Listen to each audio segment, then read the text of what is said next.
At first glance, everything seems simple. Colorful hair, a smile that makes it seem like nothing is taken seriously, lightness in movement, lightness in speech, lightness of existence itself. For many people, Sean O'Malley is a symbol of fun, something that doesn't quite belong in the world of MMA, and yet that's exactly why it works. He's different. He stands out. He feels more like a character than a person. And this is precisely where the first contradiction of his story begins. The longer you look at him, the more you realize that the image is only a layer, consciously created, carefully maintained, not necessarily fake, but certainly not complete, because behind the colors, behind the detachment, behind the feeling that nothing ever touches him, there is someone who has spent his entire life asking one fundamental question: am I good enough? As I truly am? And if I am, why do I still feel like I constantly have something to prove? Sean O'Malley was not born into an environment that resembles a factory for champions. Montana is not California. It's not Florida. It's not a place where you run into trainers, gyms, or people pushing you toward a professional career from the age of 10 on every corner. Montana is silence, space, long roads, small communities, minimal stimulation. It's a state where people know each other, where things don't change quickly, and where it's not easy to stand out without being acutely aware of it. Sean grows up in an ordinary family, working parents, no sporting pressure, no ambitions that he should become someone big. There is no cult of performance in their household. More stability, routine, everyday life. He has brothers, and it's right here that one subtle but important difference begins to form. While his brothers share their father's interest in watching MMA, Sean is present more physically than mentally. The fights play on television. The commentator speaks. His father and brothers react, analyze, enjoy it. For them, it's a clash, an emotional experience. For Sean, it's more of an image. He watches movement. He watches rhythm, but he doesn't feel the need to identify with it. It isn't passion.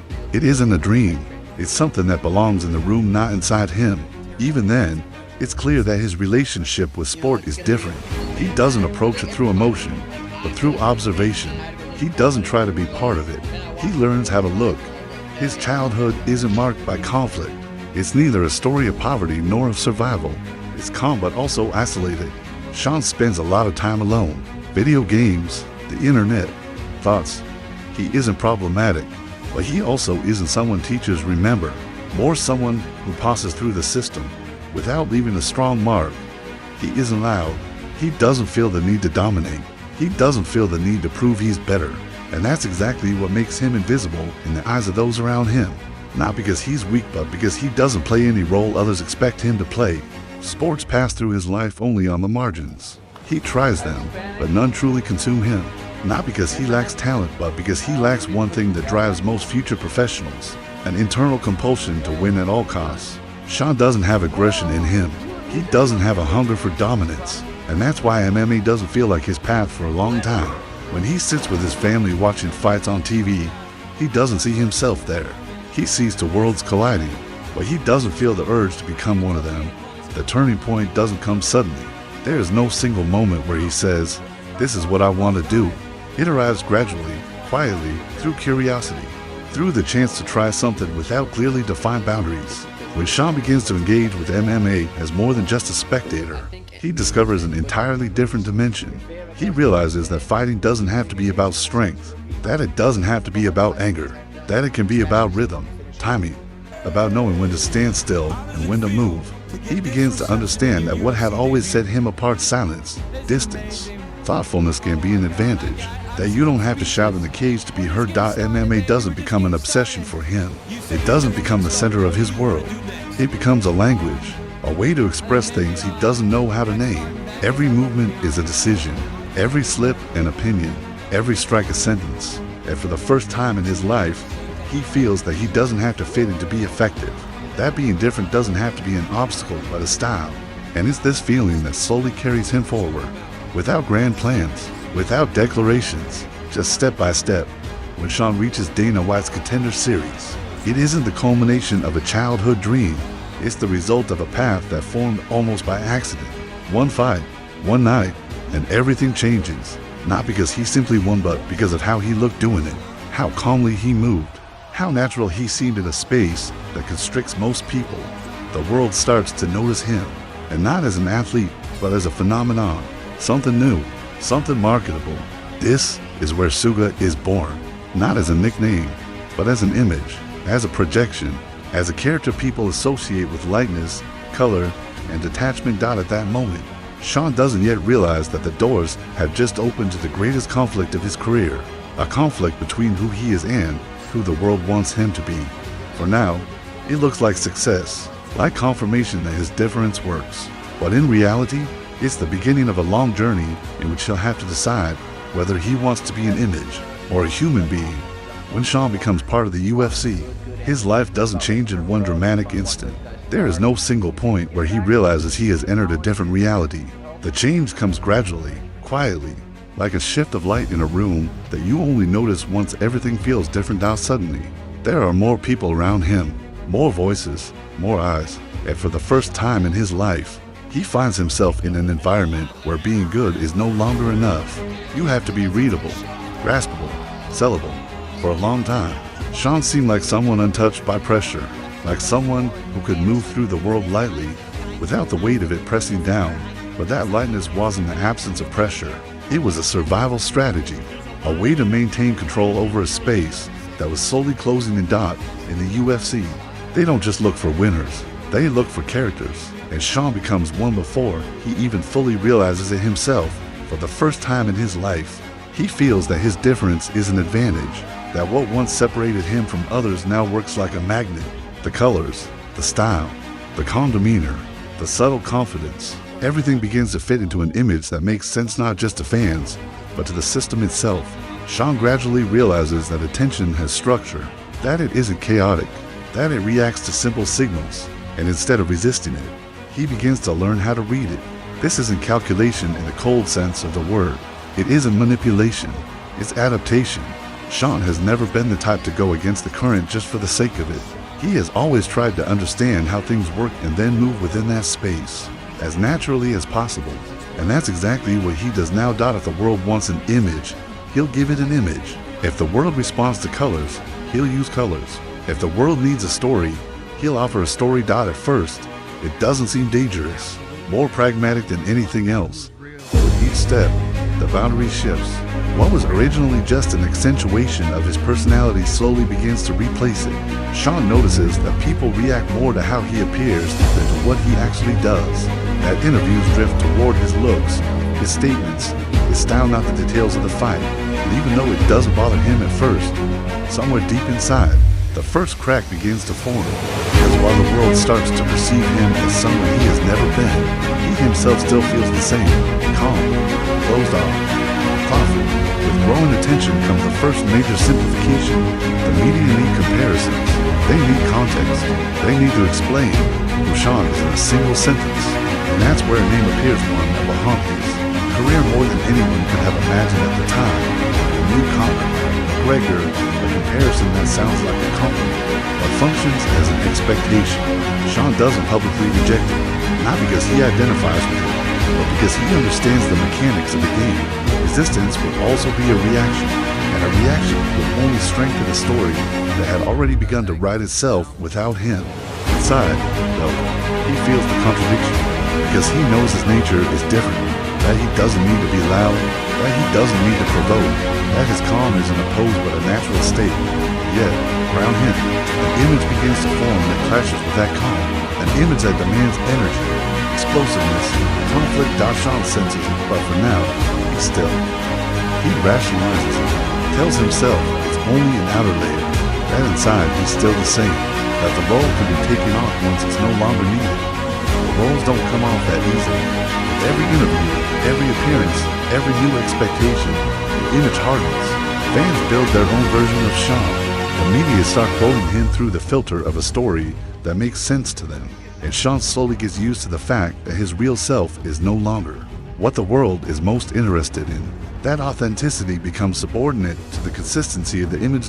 In the cage, nothing dramatic is happening yet. The wins keep coming. The style works. Sean is precise, calm, efficient. He looks like he has everything under control. And that's the most treacherous part of the whole situation. There is no signal that would force him to stop. No crisis, no collapse. Just a slow shift from a feeling of freedom to a feeling of responsibility. From joy in the process to the necessity of fulfilling expectations. Outside the cage, his life begins to be structured around the image that has been created. Social media changes from a personal space into a work tool. Every post carries weight. Every gap in activity raises questions. Sean gradually realizes that even silence is a message, that even calm gets interpreted, and that the space where he can simply be himself without context keeps shrinking. The loss of privacy doesn't arrive dramatically. It arrives quietly, through small things, through the feeling that even when he's alone, someone is watching, not physically but through expectations, through the image he has to maintain. Sean starts to realize that his identity is splitting in two. There's Sean, who trains, thinks, doubts, and there is SUGA, who performs, talks, represents. And even though these two layers can still coexist without open conflict, the tension between them keeps growing. The first real break doesn't come in the cage. It comes in his head. The moment the first complication appears, the first hint that things aren't perfect, Sean feels for the first time that failure wouldn't mean just a loss. It would mean a disruption of the image. It would mean disappointing people who have projected their own expectations onto him. And right here, a new kind of pressure is born. A pressure that has nothing to do with performance, but everything to do with identity. Suddenly, it's not only about winning, it's about holding the role. Not disappointing the fans, not disappointing the system, not disappointing the story that has formed around him. Sean begins asking questions that didn't exist before. What if I fail? What if the image cracks? What if I'm not who the world thinks I am? And even though he still looks calm on the outside, inside a conflict begins to take shape, one that has no simple solution.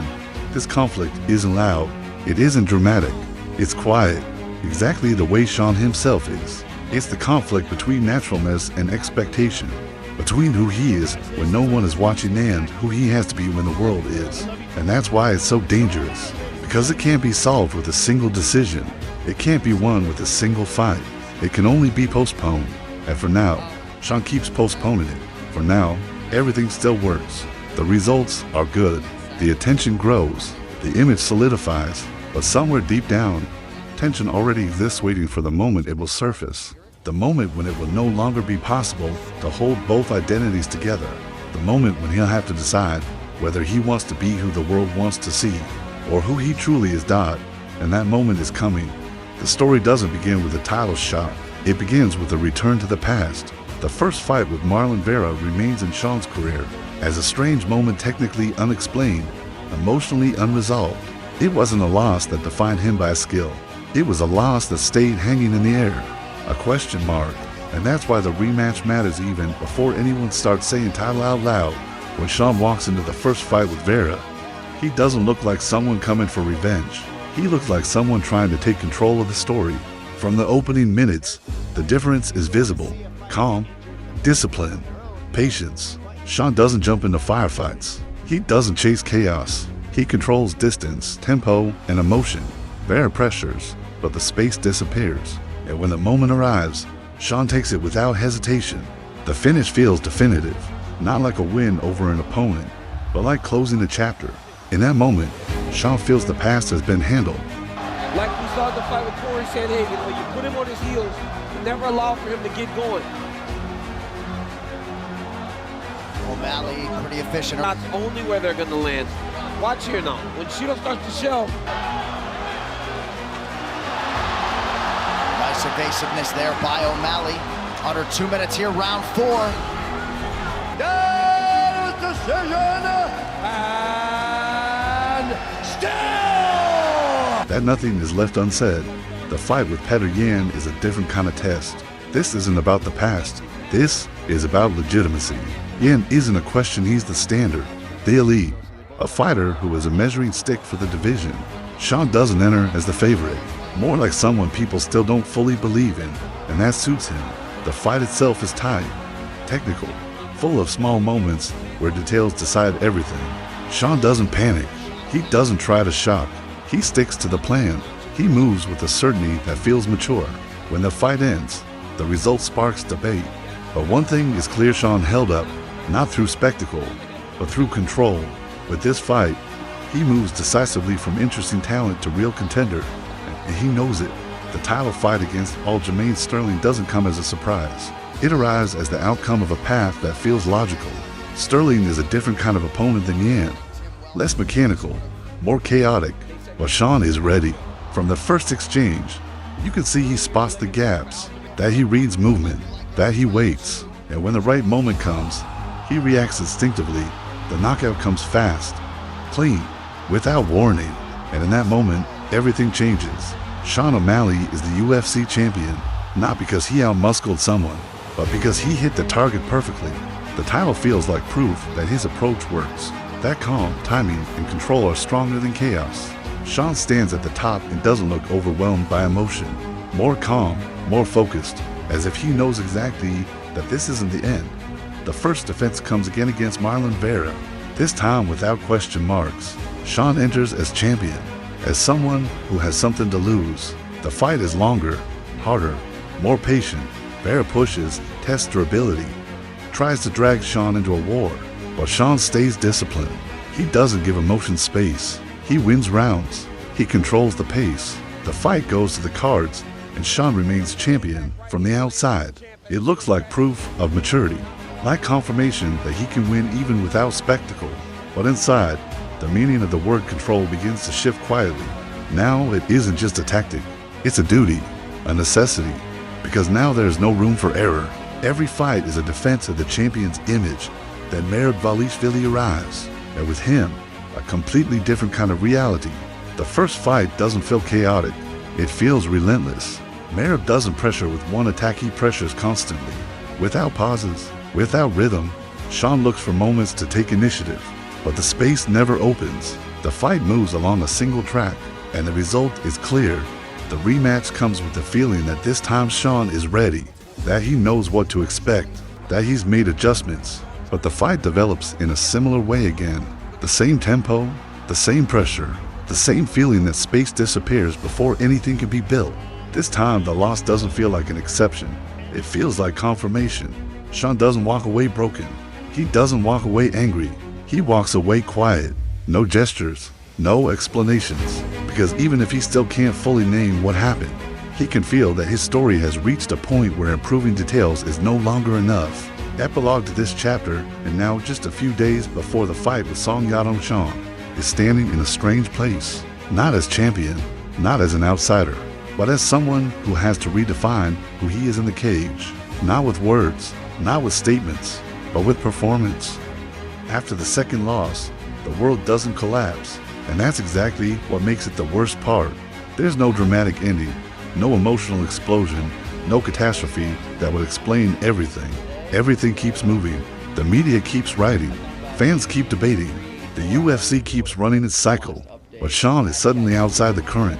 For the first time, not because he's injured, not because he doesn't have a fight, but because he goes quiet.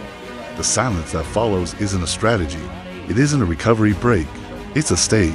For the first time, Sean doesn't feel the need to respond, to explain, to defend himself, and that's a fundamental difference from the past. Before, he always had a framework ready, something he could place the result inside. Now he has no framework. The losses to Merab aren't random. They aren't even close. They're systematic. And that means only one thing. You can't get around them with a minor adjustment. Sean spends time away from the spotlight. He trains but differently. Without a camera, without the need to prove anything. Things that used to feel like certainty now feel empty.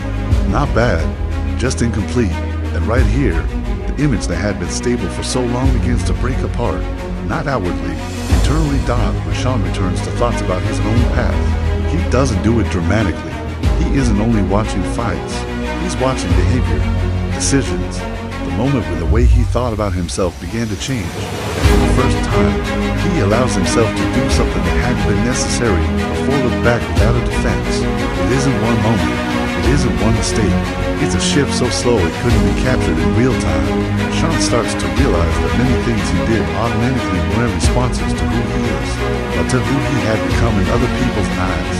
It wasn't a conscious lie, or an adaptation, an attempt not to disappoint the image that had been created. And this is where the meaning of the problem begins to form. Not immediately, not out loud, but for the first time, a thought appears in his head. Maybe the whole process wasn't only growth. Maybe it was also loss. The loss of the lightness that used to define him. The loss of the space to make mistakes without consequences. The loss of the feeling that he fights because he wants to, not because he has to. The public admission doesn't come as an apology. It doesn't come as an excuse. It comes calmly, almost casually. For the first time, Sean says a sentence out loud that gives the entire journey a new context. That he was trying to be someone else. That he was trying hard to fill a role built from someone else's template. That he was trying to be a version of a fighter the world wanted to see. That admission carries weight precisely because it comes only now. Not after one loss, not after losing the belt, but after the second, identical fall. After the point where it's no longer possible to pretend it was an accident. Sean isn't rewriting the past. He isn't denying his successes. He's simply naming the price he paid for them for the first time. The idea is spoken that trying to be an icon can be a trap, that a borrowed role can work only until it collides with a reality you can't perform your way through. And that's exactly where Sean has ended up, not beaten by an opponent, but distant from himself. From that moment, the tone changes. Not dramatically, quietly, Sean stops talking about returning to the top. He stops promising. He stops stylizing himself. Things that used to feel like part of his identity now stay in the background. Not because he rejects them, but because they're no longer the point.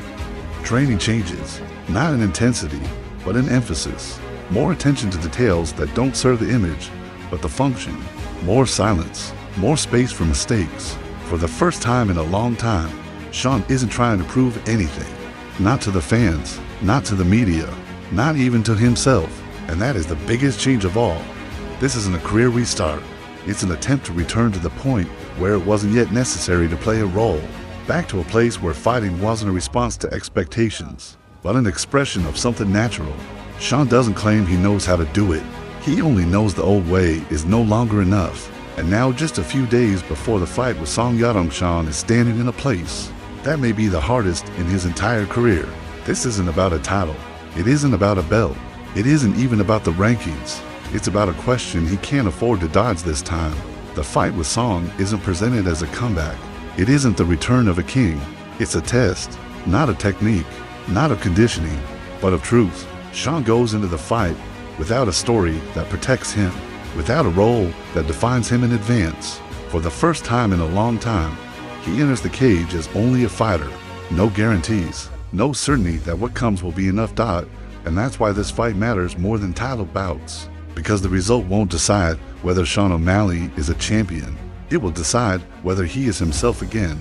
The fight with Song Yadong ends, and in that moment, the familiar carousel starts spinning again. The results get recorded, the stats update, headlines are written within minutes. Social media fills with opinions that contradict each other, but all share one thing: they try to assign meaning to something that is, in reality, far deeper than the outcome of one night. Sean stands in the cage and hears the noise, sees the movement around him, feels that the world has started running again at the same pace as always. But this time, something inside him has shifted. Not dramatically, not subtly, but definitively. For the first time in a long time, he doesn't need to immediately know what it all means. He doesn't need to place the fight inside a story. He doesn't need to use it as proof. And that difference can't be ignored. No matter how the result goes. This time it isn't about whether Sean met expectations. It's about the fact that he stepped into the cage without a protective layer, without a role that defined him in advance, without an image he had to fulfill. For the first time in a long time, he wasn't a character in someone else's script. He was just a person doing what he can do fighting. And this return to simplicity is harder than any title fight. Professional sport has clear rules. You win or you lose. You rise or you fall. You're up or you're down. But Sean's story shows that this logic has cracks, that there are moments when a win solves nothing, and when a loss isn't failure. There are times when the real outcome happens outside the tables, outside the belts, outside the headlines. Sean is no longer defined only by what he achieved in the cage. He's defined by what he went through outside of it, by the fact that he reached the top, by the fact that he lost it, by the fact that he found himself at a point where it was no longer possible to keep going in the same direction, and by the fact that he didn't break, that he allowed himself to stop, to think, to admit something isn't working without having to fix it immediately. This isn't the kind of story that sells easily. There's no triumphant music in it, no simple message, There is uncertainty, and that's exactly why it's so key. Sean's evolution isn't about becoming a better fighter. It's about becoming a more conscious person. And in the world of elite sport, that may be the hardest transformation of all. Maybe Sean becomes a champion again. Maybe he doesn't. Maybe another winning streak comes. Maybe another fall. But for the first time in his career, that isn't the main question. The main question is no longer where his career is going, but where it comes from.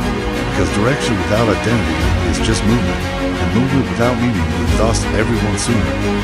Later, Sean's story stops being only about MMA. It becomes a picture of the era we live in era where pressure to perform is paired with pressure to be an image. Where it isn't enough to be good, you have to be readable, sellable, memorable. Sean is exactly what this era wanted, but every role has its price.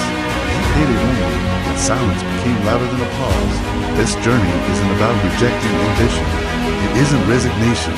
It's reevaluation. A return to the question of why it all began. Why he stepped into the cage in the first place. Not to be an icon, not to fulfill expectations, but because in fighting he found a language that let him express what he couldn't express anywhere else. That calm that followed Sean through his childhood in Montana doesn't return as nostalgia. It returns as a decision. It's no longer an escape from pressure. It's a way of living with pressure. Sean knows the world won't change. He knows expectations won't disappear. He knows every next fight will be analyzed, dissected, compared.